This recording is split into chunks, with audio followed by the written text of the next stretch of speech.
"Don't drink that, sir." 5 words, a child's voice, cracked with fear, cutting through the clink of crystal and the low murmur of powerful men pretending to enjoy themselves. Cassian Vyer's glass stopped an inch from his lips. Around the table, forks froze midair. Nobody spoke to Cassian Vyer like that. Nobody interrupted him, period. Not his lieutenants, not his rivals, not even the men who'd once tried to put a bullet in his skull. But this wasn't a rival. This was a 4-year-old girl in a maid's apron 3 sizes too big, standing on her tiptoes, one small hand stretched toward a glass of whiskey worth more than her mother made in a month. What happens in the next 60 seconds will unravel an empire, expose a traitor who's been sitting at this very table for years, and hand a man who thought love was a weakness he'd buried a long time ago, something he never expected to find again. Stick around, because this story earns every twist it tells at you. The dining hall at the Vyer estate wasn't built for comfort. It was built to remind visitors exactly whose house they were standing in. Marble floors imported from Carrara, a chandelier that cost more than most people's homes, mirrored walls stretching the room into an illusion of infinity. Cassian sat at the head of the table that night, flanked by 12 of his most trusted men, celebrating a deal that had just tripled his territory along the eastern docks. Wine flowed, laughter came easy, the kind that only exists when everyone in the room believes they're safe. Nobody at that table knew safety was already an illusion. At the far end of the room, half hidden near the service entrance, stood Elena Cruz. She'd worked as Cassian's housekeeper for 8 months, quiet and efficient, the kind of employee who moved through a house like a shadow, present, useful, invisible. Her daughter, Mia, wasn't supposed to be there that night. The estate had rules about children in the main house during formal dinners, but the babysitter had canceled last minute, and Elena, desperate not to lose the job that kept a roof over their heads, had tucked Mia into a quiet corner of the kitchen with a coloring book and a promise she'd stay put. Mia did not stay put. Children notice things adults train themselves to ignore. It's one of the strange truths about growing up. The older you get, the more your brain filters out the unimportant details, the small inconsistencies that don't fit the story you've already decided is true. A 4-year-old doesn't have that filter yet. Mia had wandered from the kitchen toward the dining hall, drawn by curiosity more than mischief, and from the doorway she watched something that struck her as deeply wrong.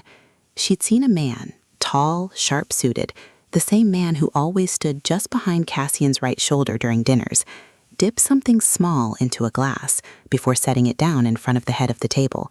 Then he'd smiled and walked away like nothing had happened at all. She didn't know the word poison. She didn't need to. What she understood, in the simple and absolute way children understand danger, was that something bad had gone into that drink, and the man about to swallow it had no idea. So she ran. By the time she reached Cassian's side, her small hand already outstretched, half the table had turned to stare. Security near the entrance tensed, hands drifting toward concealed weapons, uncertain whether a threat had just walked into the room wearing a maid's apron and pigtails. Cassian, to his credit, didn't flinch the way most men in his position might have. He'd survived 3 assassination attempts before this one. He'd learned the hard way that panic gets people killed faster than the actual danger does. He set the glass down slowly, his dark eyes fixed on the girl instead of the drink. "Say that again," he said. Not a threat, not yet. Just a question wrapped in the low, even voice of a man he'd learned to sound calm even when his pulse was climbing. "The drink," Mia said, pointing at the glass with a shaking finger. "The man with the ring put something in it. I saw him." For a long moment, nobody in that room breathed. Then Cassian did something none of them expected. He picked the glass up again, not to drink from it, but to hand it to the man standing closest to him, a wiry, nervous-looking enforcer named Dario, who'd been with the organization less than a year. "Test it," Cassian said. Just 2 words. Dario's face went white before he even touched the glass. It took less than 10 minutes for the estate's private physician to confirm what Mia already knew in her gut. The whiskey had been laced with a compound that would have stopped Cassian's heart within the hour, slow enough to look like a stroke, fast enough that nobody would have thought to check the glass until it was far too late. Someone at that dinner, someone who'd shaken Cassian's hand and toasted to a success not 20 minutes earlier, had tried to kill him, and a little girl who wasn't even supposed to be in the room had stopped it cold. Cassian Vare had built an empire on the principle that trust was a currency you spend carefully and rarely.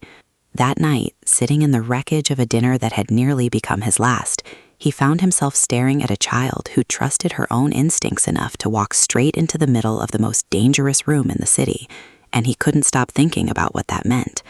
Not about the poison, not yet. About her. He had no idea that this single act of a child's courage was about to unravel everything he thought he understood about power, loyalty, and the empty space in his own life he'd never let himself examine too closely. The traitor was still in that room, and the little girl who just saved his life had no idea she'd already made herself a target. The room didn't empty easily. 12 armed men don't simply stand up and walk away after their boss nearly dies at the dinner table. Not without questions, not without fear crawling up the back of every neck at that table, each of them wondering if the eyes across from theirs belonged to the traitor. Cassian raised his hand, and the room went still again, the way it always did when he moved. That was the thing about real power. He rarely had to raise his voice. He barely had to move at all. "Everyone out," he said, "except Marcus."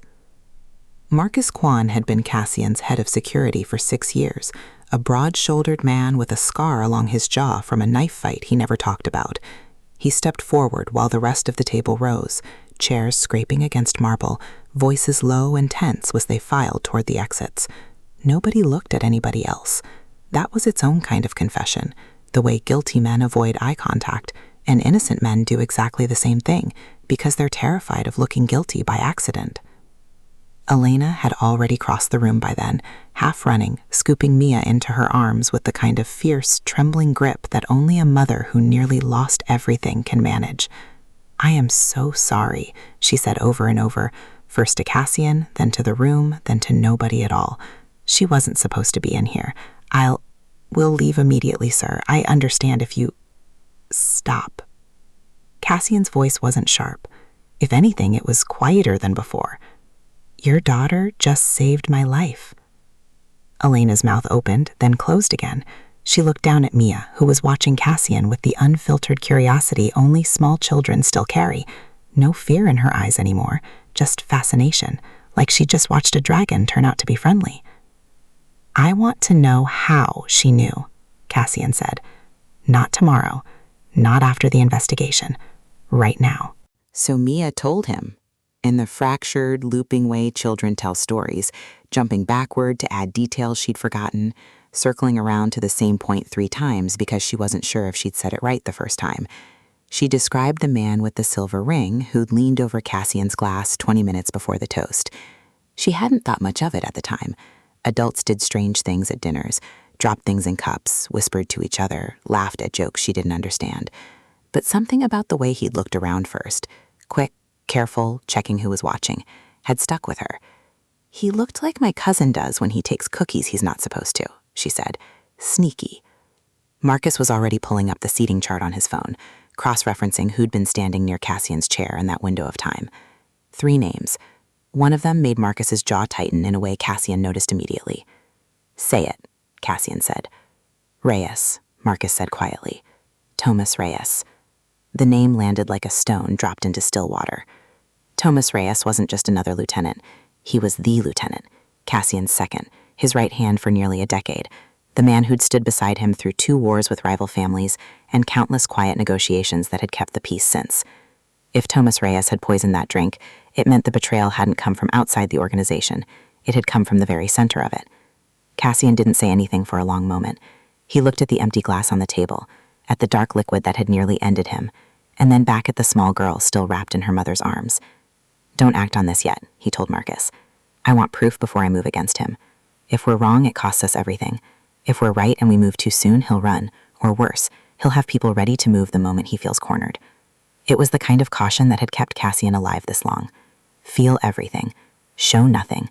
Act only when the ground beneath you is solid. But that night, after Marcus left to quietly begin the investigation, after the staff had cleared the dining hall and the mansion had settled into its usual heavy silence, Cassian found himself standing outside the small staff quarters where Elena and Mia lived on the estate grounds. He told himself he was checking on their safety, making sure the person who'd tried to poison him didn't have a second target in mind, a witness who needed silencing. That was true. It just wasn't the whole truth. Elena opened the door with Mia already half asleep against her shoulder, wrapped in a blanket too big for her, thumb near her mouth the way exhausted children do right before they surrender to sleep completely. Elena's eyes went wide at the sight of him standing there, alone, no security trailing behind him for once. "Mr. Vare, is something wrong?" "No," he said. Then, because it felt insufficient somehow, he added, "I wanted to thank her myself, properly, not in front of everyone." Elena studied him for a moment, the way people do when they're trying to figure out if a powerful man's kindness is genuine or a performance. Cassian didn't blame her for the hesitation. He'd built a reputation that didn't invite trust, and he knew it. "She's exhausted," Elena said carefully. "It's been a long night for her." "Of course." He almost turned to leave, almost. But Mia's eyes opened halfway, and she looked at him with the same fearless curiosity from the dining hall. "Are you okay now?" she mumbled, voice thick with sleep. "I am," Cassian said, "because of you." A small, sleepy smile crossed her face before her eyes closed again. Something shifted in Cassian's chest in that moment. Small, almost imperceptible, but real. He'd spent 15 years building walls so high that nobody could reach whatever remained of the person he used to be before this life swallowed him whole. And somehow, without trying, without even meaning to, this child had put a crack in one of them. He didn't know yet how deep that crack would go. He didn't know that the mother standing in that doorway, wary and proud and utterly unimpressed by his money or his reputation, was about to become the person who mattered more to him than the empire he'd spent his entire adult life building.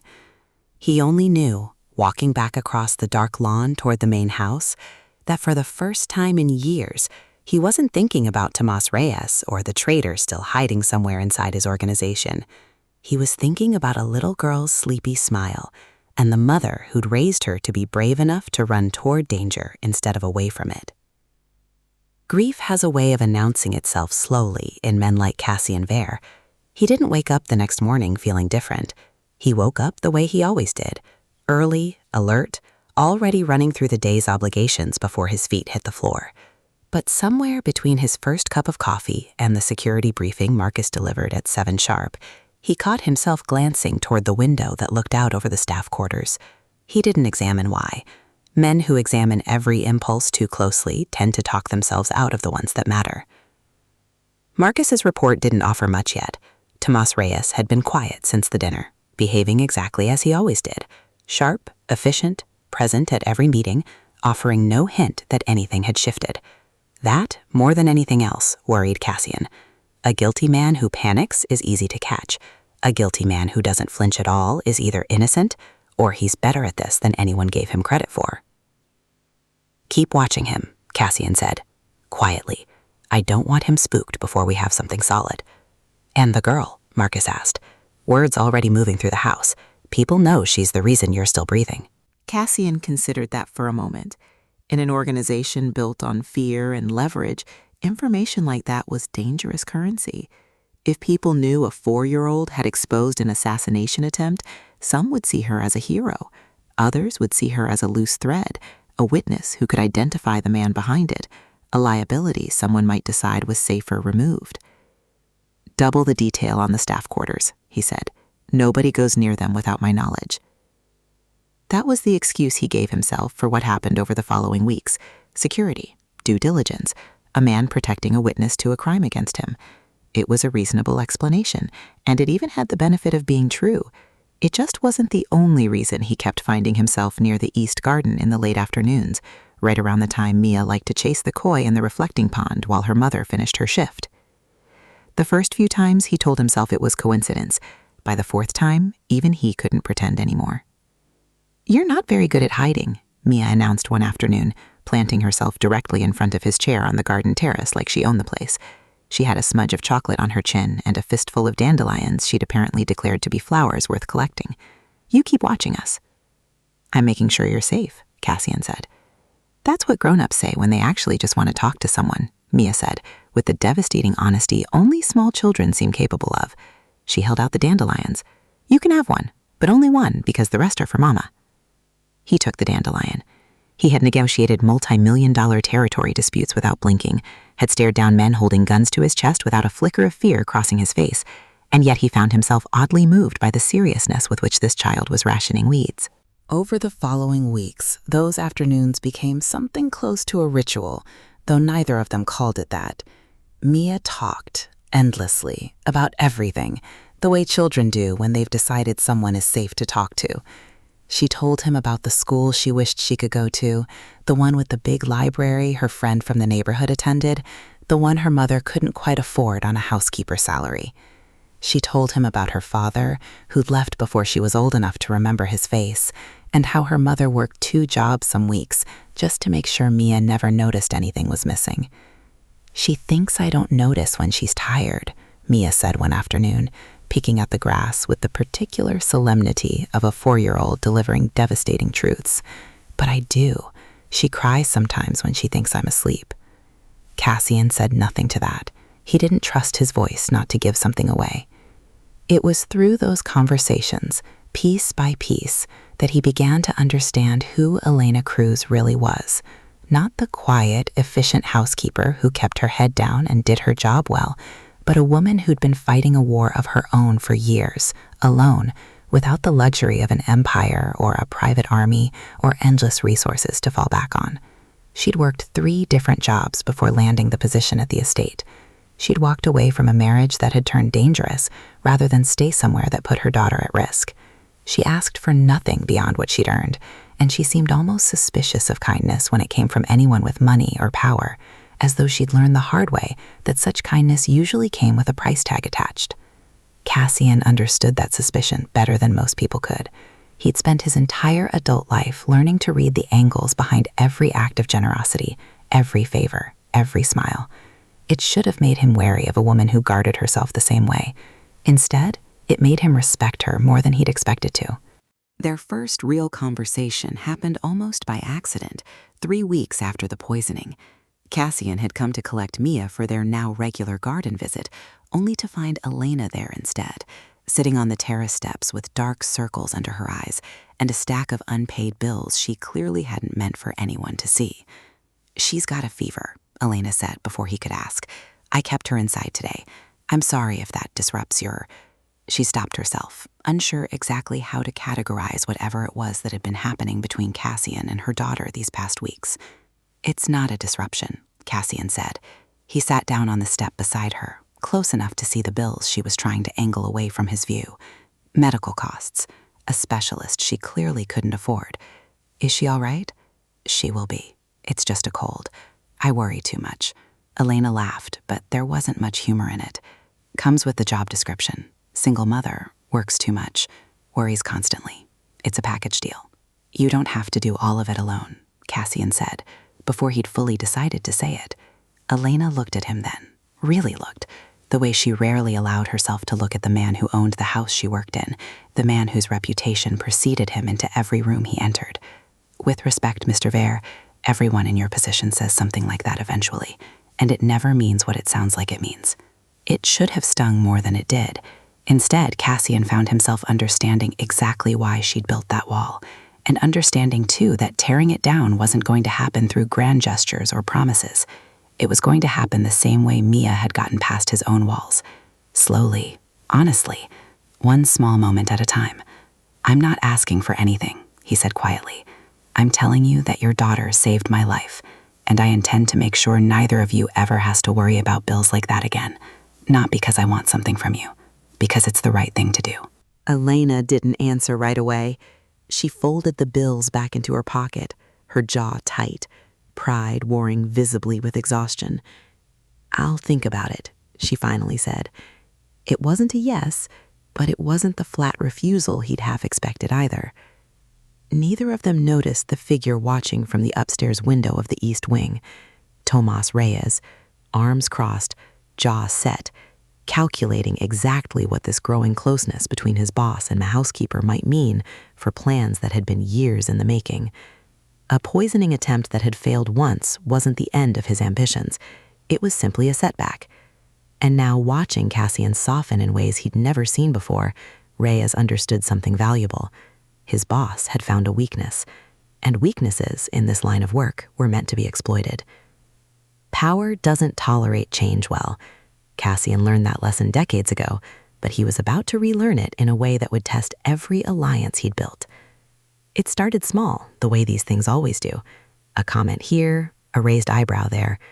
Within the organization, men who'd spent years watching Cassian rule with cold, calculated precision began noticing the shift in him, the way he lingered in the garden longer than security detail required, the way his voice softened almost imperceptibly whenever Elena's name came up in conversation. Powerful men in his world didn't get soft. Softness got you killed. Softness got the people around you killed too. The rumors began circulating within 2 months of the poisoning, and like most rumors, they twisted the truth just enough to make it dangerous. Somewhere along the whisper chain, the housekeeper's daughter warned him about poison, became the housekeeper set the whole thing up to get close to him. It didn't matter that the theory made no logical sense. Why would Elena orchestrate an assassination attempt against the man she was supposedly trying to manipulate? Rumors rarely need to make sense. They only need to be repeated often enough by people who want to believe them. Cassian first heard the whispers directly from Marcus, who delivered the news with the reluctant honesty of a man who knew his boss needed the truth, even when it wasn't welcome. "Some of the men are saying it was staged," Marcus said one evening, standing in Cassian's study with his hands clasped behind his back, "that the mother and daughter cooked up the whole poisoning to earn you trust, get access, maybe get you dependent on them so they can pull something bigger down the line." "That's absurd," Cassian said, though his jaw tightened. "I know that, you know that, but absurd doesn't stop people from talking, especially when they're nervous about a boss who started acting differently than he used to." Marcus hesitated before continuing. "There's also talk that you're distracted, that the Empire's vulnerable right now because your attention's split between running things and whatever this is with the housekeeper." The accusation landed harder than Cassian wanted to admit. He'd built his reputation on being unshakable, a man whose judgment never wavered regardless of what was happening in his personal life. The idea that people saw him as compromised, as weakened by feelings he was still trying to understand himself, cut at something deeper than pride. He didn't confront Elena about the rumors directly, not at first. Instead, he watched her more carefully, noticing the subtle ways the whispers had already begun reaching her too. Staff who used to greet her warmly now offered clipped, cautious nods. A woman in the kitchen who'd once shared recipes with Elena now found excuses to leave the room whenever she entered. Elena noticed. Of course she noticed. She'd spent her whole life reading rooms for danger, learning early that survival meant staying alert to shifts in temperature long before anyone said a word out loud. She confronted him about it herself, 3 days after Marcus's warning, catching him alone in the study late one evening. "People think I planned this," she said. No preamble, just the raw statement laid out between them like evidence on a table. "That I used my daughter to manipulate you." Cassian set down the papers he'd been reviewing.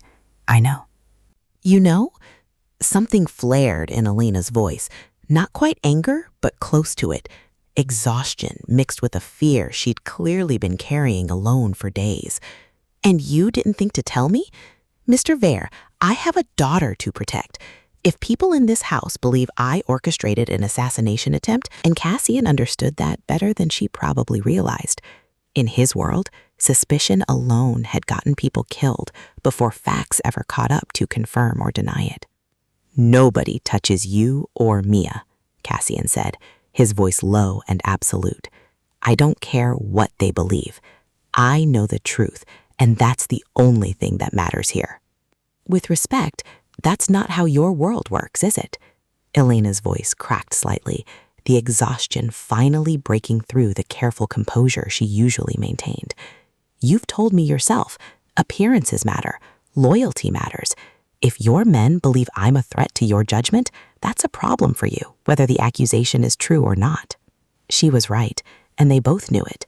Cassian crossed the room and stood closer to her than he probably should have, close enough that neither of them could pretend the tension between them was purely professional anymore. "Let me ask you something," he said quietly. "Do you think I'm the kind of man who lets rumors dictate what I believe, after everything you've seen of how I run things?" Elena studied him for a long moment, something shifting behind her tired eyes. "No," she admitted finally, "but I think you're the kind of man who's used to being in control of every situation, and this, whatever this is between us, isn't something you can control the way you control everything else. That scares people around you.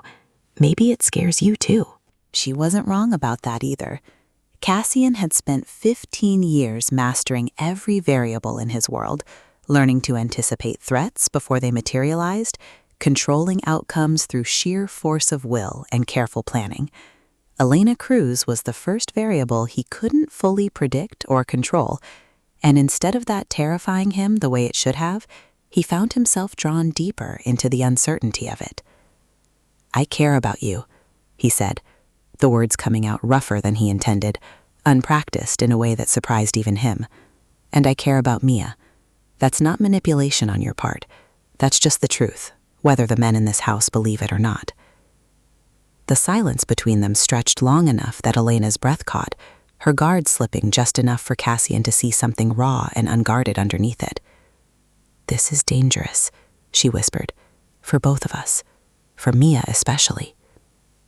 "I know," Cassian said. "I intend to handle it." What he didn't tell her, what he hadn't fully admitted to himself yet, was that handling the rumors meant finding out who was actually spreading them, and that trail was leading somewhere he didn't want it to lead, somewhere close to home, somewhere that made the poisoning attempt look less like an isolated act of ambition and more like the opening move in a much longer game. Tomas Reyes had been remarkably quiet these past weeks, too quiet. And quiet, in Cassian's experience, was rarely a sign of innocence. It was usually a sign that someone was waiting for the right moment to strike again. Marcus found the first real piece of evidence 11 weeks after the poisoning, buried in something so mundane it almost got overlooked entirely: a delivery log. The estate received regular shipments from a private supplier who handled everything from imported wine to specialty ingredients for the kitchen staff. Marcus, working through the investigation with the patient thoroughness of a man who'd learned that big crimes usually unravel through small details, cross-referenced every delivery made in the week before the dinner. Most of it checked out, but one entry caught his attention: a shipment authorized under Tomas Reyes' signature, delivered to a side entrance rarely used by kitchen staff, containing a compound listed innocuously as cleaning solvent that, according to the supplier's records, had never actually been ordered by housekeeping. It wasn't proof of poisoning, not on its own, but it was a thread, and Marcus pulled it carefully, quietly, the way you'd diffuse something that could still explode in your hands if you move too fast. What the thread eventually revealed over the following 2 weeks of careful surveillance and financial tracing was far bigger than a single poisoning attempt. Tomas Reyes hadn't acted alone, and he hadn't acted out of some sudden fit of ambition. He'd been planning this for over a year, quietly building alliances with 3 other capos within the organization, promising each of them expanded territory and increased profit shares once Cassian was out of the picture. The poisoning had been designed to look like a natural death, a stroke, sudden and untraceable, the kind of death that wouldn't invite the kind of investigation a bullet or a knife would guarantee. With Cassian gone, Reyes intended to step into the vacuum immediately, using his years of trusted proximity to consolidate control before anyone could challenge him. The little girl who wasn't even supposed to be in that dining room had derailed a coup a year in the making. Cassian sat with that information for a long time after Marcus laid it all out on the desk between them: bank transfers, coded messages between Reyes and his co-conspirators, the delivery log that started it all. He felt something cold settle into his chest, the particular kind of betrayal that only comes from someone who stood beside you long enough that you stopped watching your back around them. "How long have you known him?" Marcus asked quietly. 9 years, Cassian said. "I promoted him myself, trusted him with things I never told anyone else in this organization." "He was patient," Marcus said. "Whatever else you say about him, he played the long game well. If the girl hadn't seen him, I'd be dead, and he'd already be sitting in this chair," Cassian finished. He looked at the evidence spread across his desk, and something in his expression hardened into the particular stillness that his men had learned to fear over the years. Not rage, not yet, but the calm calculation of a man deciding exactly how he intended to end something. "I want it done clean," Cassian said finally. "No mess that draws attention from outside. I want him and everyone he's brought into this isolated before he knows we're on to him. And I want proof solid enough that even his allies can't spin it into something else once it's done." It took another 8 days to move the pieces into place. Cassian played his part perfectly during that time, treating Reyes with the exact same trust and familiarity he always had, giving no indication that the ground beneath his lieutenant's feet had already crumbled away. It was, Cassian reflected privately, one of the harder performances he'd given in years. Sitting across from a man at dinner, discussing territory logistics and quarterly numbers, all while knowing that man had tried to poison him and would try again the moment an opportunity presented itself. The confrontation came on a Thursday evening, in the same dining hall where the poisoning had first occurred. Cassian had arranged it deliberately. The symmetry felt necessary, almost ceremonial, a way of reclaiming the room that had nearly become the site of his death. Reyes walked in expecting a routine meeting about the Eastern Territory expansion. What he found instead was Marcus standing by the door, 4 armed men positioned discreetly around the room's perimeter, and Cassian seated at the head of the table with a folder laid open in front of him. "Sit down, Tomas," Cassian said, his voice conversational, almost pleasant, which made the moment somehow more unnerving than if he'd shouted. Reyes sat, his expression carefully neutral, though Cassian noted the slight tension in his shoulders, the way his eyes flicked toward the exits before settling back on the folder. "Do you know what this is?" Cassian asked, sliding the folder across the table. Reyes opened it slowly. Cassian watched every micro-expression cross his lieutenant's face as he flipped through the delivery logs, the financial transfers, the coded messages between himself and 3 other capos discussing timelines and territory division that would only make sense in the context of Cassian's death. To his credit, Reyes didn't panic outwardly. He'd been trained by the same organization that trained Cassian, after all, and panic was a luxury neither of them had ever been able to afford. "You've built quite a case," Reyes said finally, closing the folder. "Circumstantial, all of it. Delivery logs and money transfers don't prove intent." "The little girl saw you," Cassian said quietly. "She described your ring, your face, the exact moment you leaned over my glass." Something flickered across Reyes's expression then. Not guilt exactly, but a kind of cold recalculation, the look of a man realizing his careful plan had been undone by a variable he'd never accounted for. A child, a 4-year-old in a maid's apron who happened to glance in the wrong direction at the wrong moment. 9 years, Cassian continued, his voice dropping lower, something dangerous threading through the calm. "I trusted you with things I never told another living soul, and you decided my death was worth more to you than everything we built together." "You've gotten soft, Cassian." Reyes's mask signally cracked, contempt bleeding through the careful composure he'd maintained until now. Falling for a housekeeper, playing father figure to some maid's daughter. This empire needs someone who remembers what it actually takes to run it, and lately, that isn't you. "So you decided that person should be you," Cassian said. "Interesting, considering you needed poison and a year of careful planning instead of simply outworking me for the position." Reyes said nothing to that, which was, in its own way, confirmation enough. Cassian rose from his chair slowly, straightening his jacket with the deliberate calm of a man who'd already decided exactly how this was going to end. "You're going to tell me everyone else involved, every name, every promise you made them, every piece of this plan.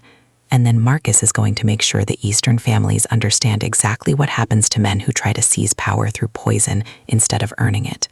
What followed over the next several hours wasn't pleasant, and it wasn't meant to be.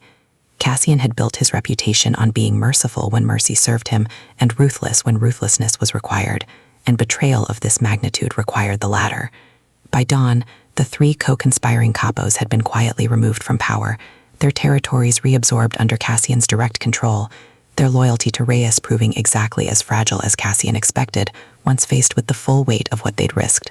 Tomas Reyes's fate was handled with the finality such betrayals demanded in that world. Swift, absolute, and quiet enough that no ripple of it ever reached outside the organization's own walls.